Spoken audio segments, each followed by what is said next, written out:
in a moment. So there's lots of reasons for underperformance. It could be about not meeting goals, standards, etc. If we've defined them, it might be behavioural, not taking responsibilities. What of course we don't know is the reasons for it, and we'll look at that. Many of you are HR, and one of the things there is if you get to a point with somebody where they are demonstrating sustained underperformance, which we all want to avoid because it's not nice for anybody, and I firmly believe no one joins a company wanting to be an underperformer, then you are likely, certainly in the UK, I can't speak for people outside of the UK in terms of how employment law works, you may end up wanting to take somebody down a route of either you might look to discipline somebody and potentially dismiss them based on either capability, where they're unable to meet the requirements of a job. That could be because they haven't got the skills, health, ability, training, or possibly they've been put in a job that they can't do. Or it might be something which is more about conduct, which might be about behaviour and about meeting the required standards. Now, that statement there says these standards should be clearly defined and set out in your HR policies. That, for me, is the crux of where it becomes quite tricky to deal with in a remote environment, because a lot of the policies, you know, if you had a remote working policy, a lot of the policies we have, when they may not be set up for hybrid working or remote working.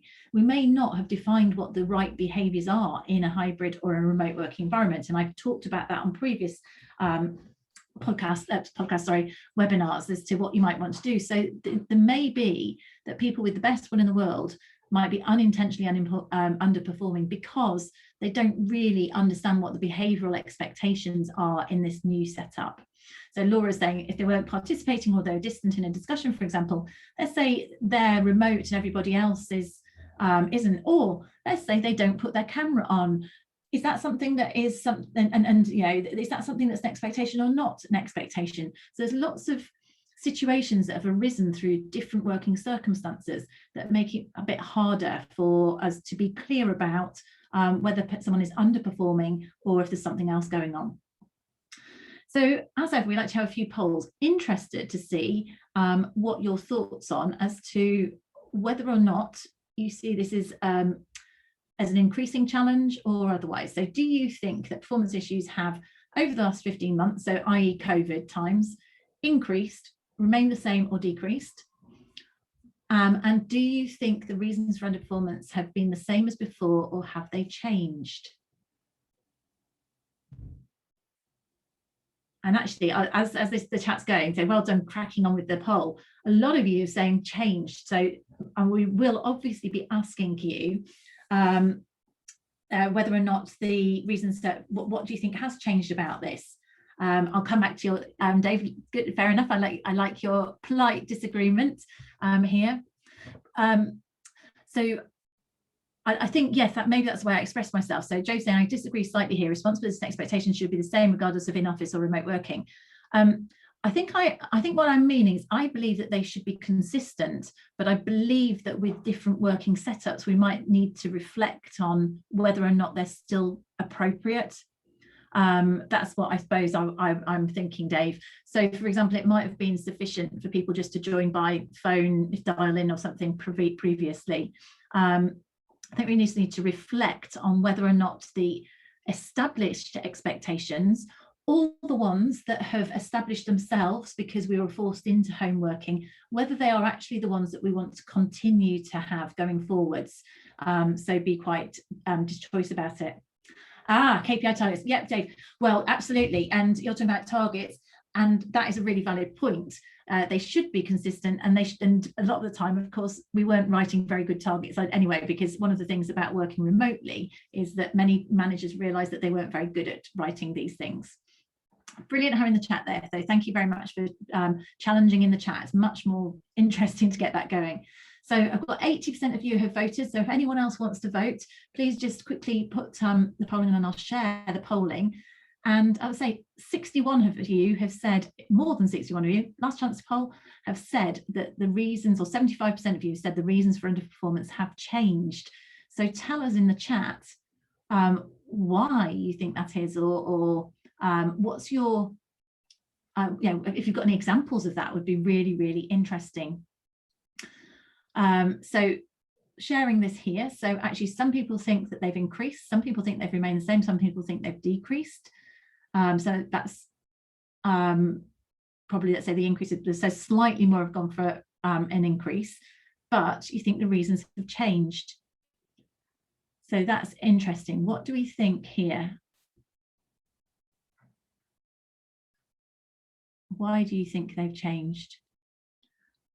So Natalie's saying trust is going to be more important and focus on outputs when people, and particularly when people are working 9 to 5. So that is one of the things we've been talking about for the last 12 months. And the reality is that we probably always should have been focused on outputs, but a hybrid environment really enforces that. Power dynamic has changed. We've got Hosung student says that. I'm not sure whether, but what we want to do, of course, is to retain and engage people when they're working autonomously. The gap has intensified, Jessica. Is that so? What are you saying? Are you saying that the gap in terms of people's performance has intensified? The gap between different people? So actually less people just not showing up to work. So actually presenteeism, people don't go absent, but they might just go a little bit quiet. Right, okay, so you're not seeing the people all the time. That's an interesting one, Mike. So you're saying we're feeling that they might be quite positive. They can be positive, but then you're not seeing the performance when you're not there. So you're not able to oversee it. So people who aren't, that's an interesting observation. People who are not autonomous and good at self-motivation, they have gone down. So maybe it's different personality types have potentially, is it a personality? Is that actually the way they've been managed, or is it about the job? Have been different, has been different distractions. And high performance autonomous people have increased productivity, so it suits their way of working. That is an interesting hypothesis, Jessica. I think you've got something there potentially. Jackie, it's much harder for managers to provide coaching and support. I agree, absolutely. We have had the personal circumstances environments, but I think we're kind of now moving on from that. Kids are back at school, so are people unaware of changes? So really interesting there. I will come back and look at more of those, but conscious of everybody's time, so I'll keep going. So when I say what causes underperformance and how this is exacerbated, that's really what we're talking about in the chat right now, so we don't need to add more on that point. But I went and did a little bit of research as to why might it be particularly challenging at the moment. And some of these were my summary thoughts and also some of the research, although the 2 top points I got from Harvard Business Review and this pre-COVID. But really what they were saying, even pre-COVID, 20% of top execs or 18% of top executives said that holding other people accountable is their greatest weakness. No one really enjoys managing people to that degree, or no, some people might do, but quite a lot of people don't like nailing people to the ground and being really specific. And the other thing challenge is that we know that it's time consuming. I'm sure many of you have had the displeasure of having to manage a performance issue, and it's quite stressful. It's time consuming. You've got to make sure you're dotting your I's and crossing the T's, and it feels like conflict. So I can see that people don't necessarily want to do it. Plus, of course, for a lot of the time while we've been working through the pandemic, we've really needed to have a lot of empathy for people because there have been legitimate reasons that were out of their control to do with working circumstances that may have affected things. But we're now going back into a redefining a normality. So we need to create clarity. And I think this is one of the issues that we might have in this hybrid environment, because the changing environments and priorities have created confusion as we've gone from working into remote and now we're going hybrid. It is different for these. We also, as many of you said, need to have a focus on outputs rather than inputs. And I've probably trained close to 1,000 managers now through our management development programs over the last 15 months. We've done so much on it, and it's amazing how low the bar is, particularly in the UK, in terms of being able to set goals and objectives that are definitely outputs. We have a lot of people who are in the habit, or it's just endemic really, that they're in the habit of measuring things that are easy to measure, so inputs rather than outputs.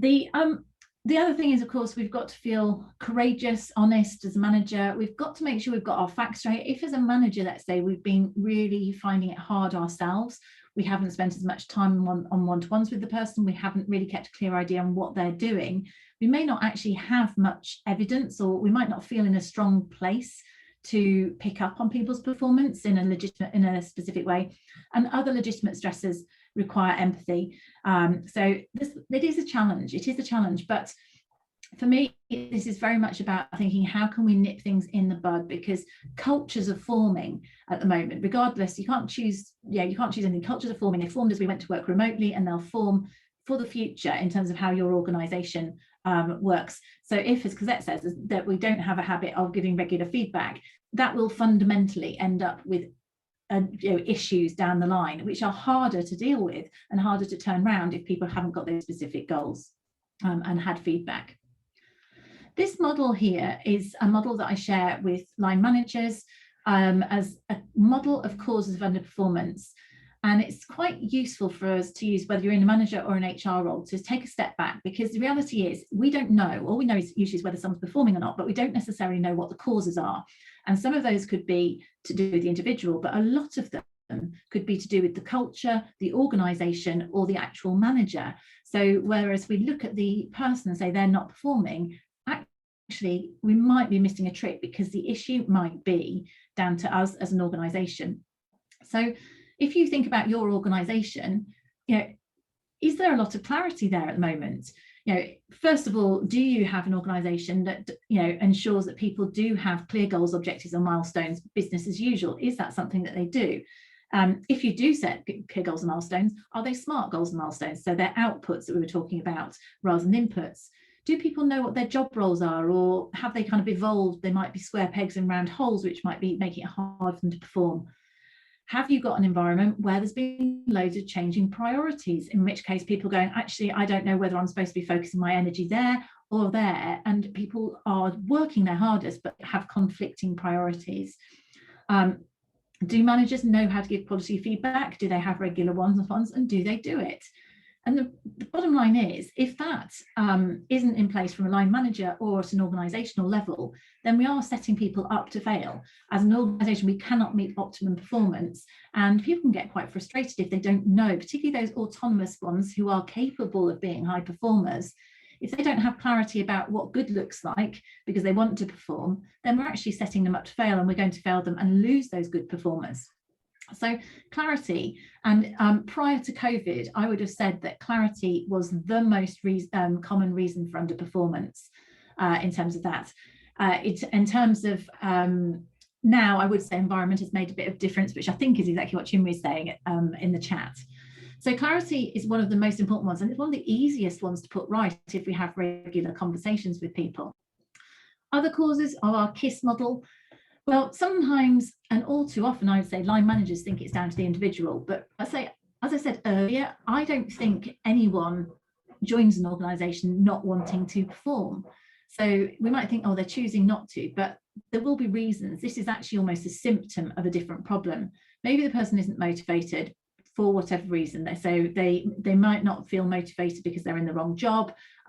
Maybe their manager isn't communicating, not getting on well with their manager or their team. It could be that they're not trying to improve, they've got lazy, they're taking the mick. I think that's the minority. And from where we've asked those questions in these webinars previously, that's been a consistent. It's really only the minority who are not intending to. They could be disengaged, and there is a risk about disengagement and not feeling brought into or connected to the organisation. And that could be a risk that comes about more in these current circumstances in terms of talent drain. And they might just not be engaging with stuff despite the fact we're helping them. That again maybe is about motivation, or managers talking to people about making sure they do use the support. And of course, we do have to be alert to the fact that they could be unwell, depressed, or stressed, and these circumstances could have made that more likely.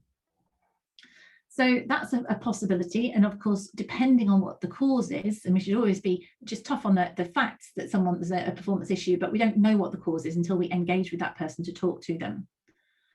Sometimes people might not feel like they've got the skill. I feel like I've had this slide for a while. It makes me feel a bit uncomfortable this week putting a football image up.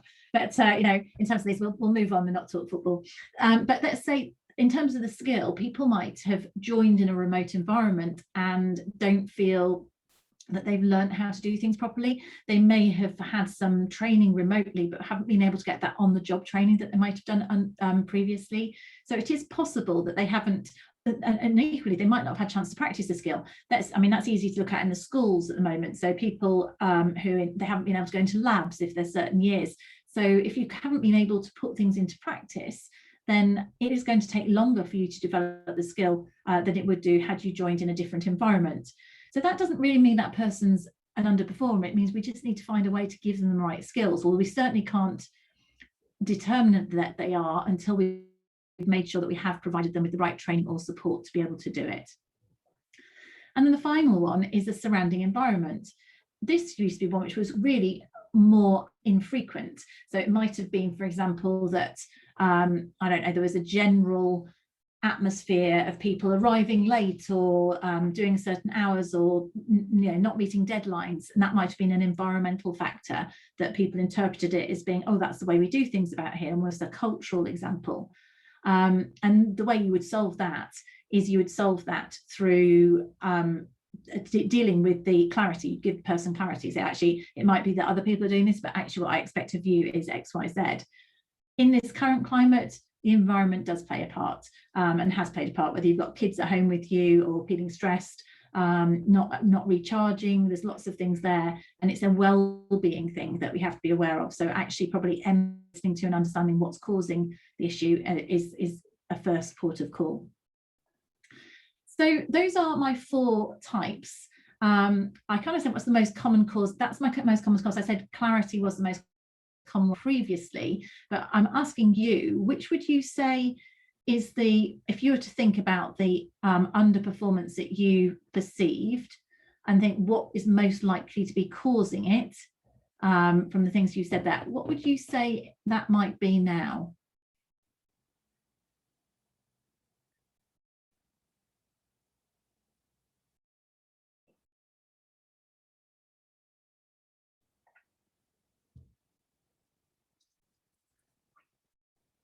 Really even at the moment. It's interesting, actually. That fits with your so I'm thinking, so Cosette said lack of regular feedback has led to it, so I'd say that's about clarity. Jim was saying reasons for underperformance have changed due to the current workload. People aren't feeling engaged, so that might be individual attitudes that have become disengaged or demotivated. Let's give you a few more seconds if you want to add in. Yes, it is. Well, until you talk to people about it, Mike, right? Sometimes, because you're also, I suppose, you're sometimes scraping the surface, aren't you? Training is difficult being remote. It really can be very difficult depending on what it is you're doing. One of the things that again, some of these you realize that that's because we were very dependent probably on just doing face-to-face training.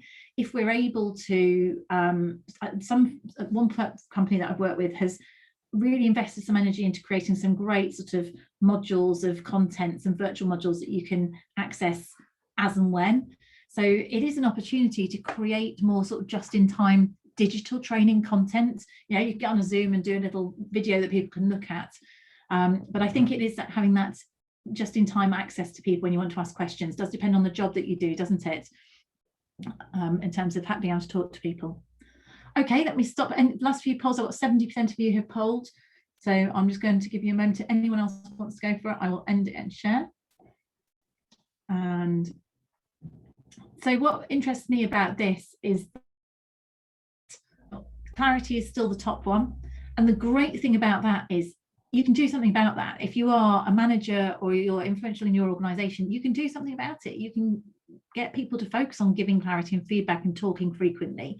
But what's also interesting is that this is the disengagement piece. Some of it's maybe training and environment. So it's actually much more even than I would have seen previously. So what we're going to do about this, what practical things could we do to try and address this?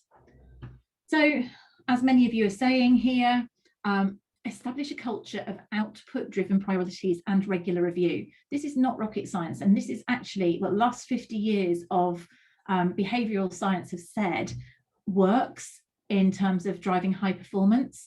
So, really challenge your organization. If we're still not doing that, then why not? Because that is the most effective way of helping people to perform hybrid, remote, or face-to-face. If possible, systematize it. And so what I'm saying with that is if you've got a system where it's visible, so digital software, If you've got a system, make sure people are using it. If you're using something like Actus, then, are people using it fully, where you've got things like milestones? So you, rather than having objectives, which tends to happen with a paper-driven process, you've got high-level objectives that people don't look at for the rest of the year. Really do need to break things down into regular milestones, particularly in these very changing times. And then you feed back against those milestones and you nip underperformance in the bud.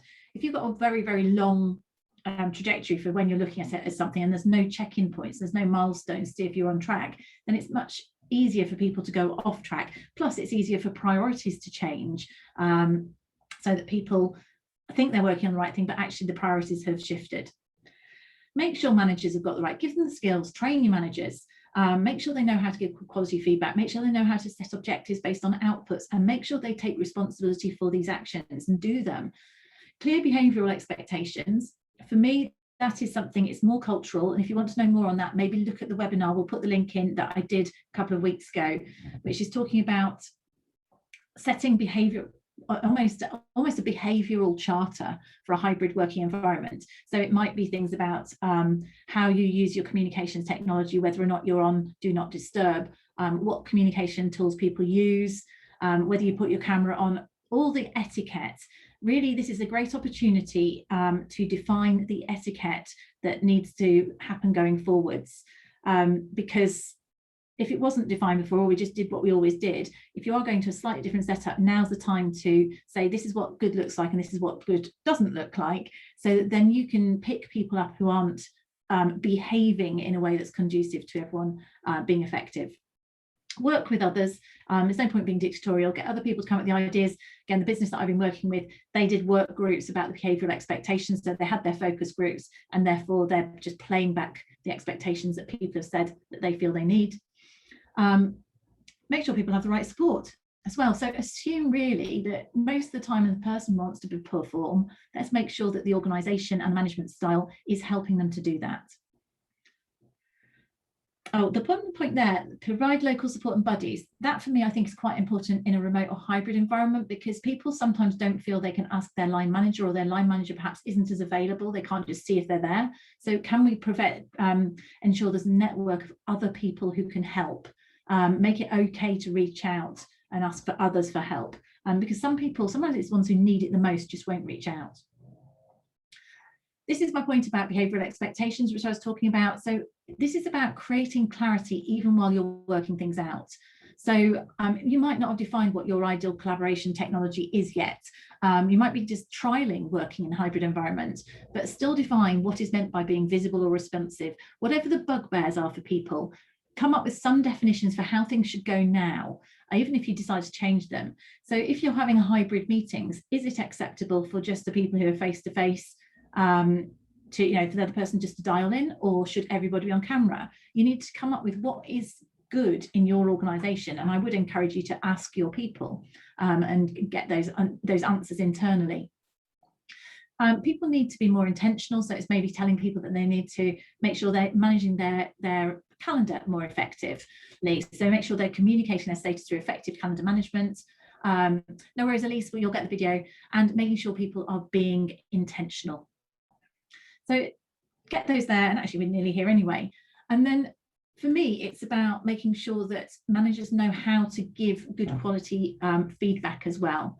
So for example, use a model, or make sure everybody in the organisation knows to use a model like this one, which is the SBI model of feedback.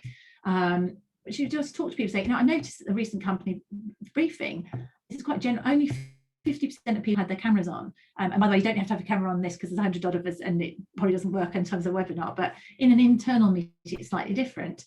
The impact of this was it made the session less interactive, and those who were getting involved felt more self-conscious. As a business going forwards, our policy needs to be cameras on for company briefings unless it's exceptional circumstances. That's just an example of where you might pick something and go, this is something we're going to decide on, this is the situation, this is the behaviour or the cultural behaviour that we're demonstrating or we noticed, and this is the potential impact. So let's maybe make some different decisions. Obviously that model you can use as a manager to an individual, to a peer-to-peer, you can use it in many ways. It's about being very objective, but actually it's getting the message really is to say, create that feedback in your organisation and nip poor behaviours in the bud at both individual levels and organisational levels if you can. Don't let the culture evolve to be one you don't want, because cultures happen. Culture is already there in your organisation, and it was there before, and the culture will be evolving. So be conscious about what you want it to be. So keen to know whether there's anything there that you can take away. Do let us know in the chat what you can take away. You will get the video, as always. We will send a link out to you. If you don't get one, email my colleague Caitlin, she's in here. Caitlin normally drops a few pieces in the chat here, relevant links here. In terms of our webinars, actually, I'm going to put a poll up as I just run these through for you, because I know people will be having to disappear as they always do. So in terms of this, if any of these things you'd like more information on, I'll just launch these here and I'll explain what they are. So our upcoming webinars, I'm going to go on and talk about, we've got our future webinars is about employee engagement strategies in a virtual hybrid world. That's the one that's happening on 21st of July. So that's the final one before the summer. We've then got diversity is going to be our focus in September. And I mentioned earlier the training programs. So if you want to know any more about the training programs, then let us know. I run the Change Superhero one personally. That's set up. And then my colleague Rebecca runs the virtual management one. We have put about 1,000 managers through the virtual manager training program. It's been really popular. We've been running it in-house as well. And that's where you can actually address some of your feedback issues. And we've got some other reports. The one thing is the e-learning platform. That's just if you are looking for something, maybe you haven't got an LMS yourself and you want some resources to up your manager skills, that's got e-learning in it. So that's a sort of on-demand e-learning platform that you can use, or actually it's an LMS. You can attach it if you want an e-learning plus platform anyway. So if you wanted to know more about that, we're good to going an open demo on it. So again, you can just have a little look. It's no obligation. If you put yes on that, then we can let you know when that's happening and we'll invite you to it. So thank you very much for joining. Hopefully, yeah, you might have caught our HR Uprising this week. It's all about the technical stuff going on at the moment. As ever, here's our links. Do link with me or connect on LinkedIn. We will send out the deck. We will send out the links, and all the useful sort of links to sign up for future webinars will be on here. Also, love to know what other topics you would like to be on our webinar program for next year. So do let us know that what topics would make, so what are your pain points at the moment, and I'll do my best to try and cover relevant topics for you. Thank you so much for being so interactive and engaged, guys. I think everyone's had a chance to vote. Any last votes, do let us know. I'll just leave the poll up for now, and I'm going to have a quick flick back through. So there's some really good conversation earlier, wasn't there, as well, to understand what was some of the challenges we were dealing with. Thank you very much.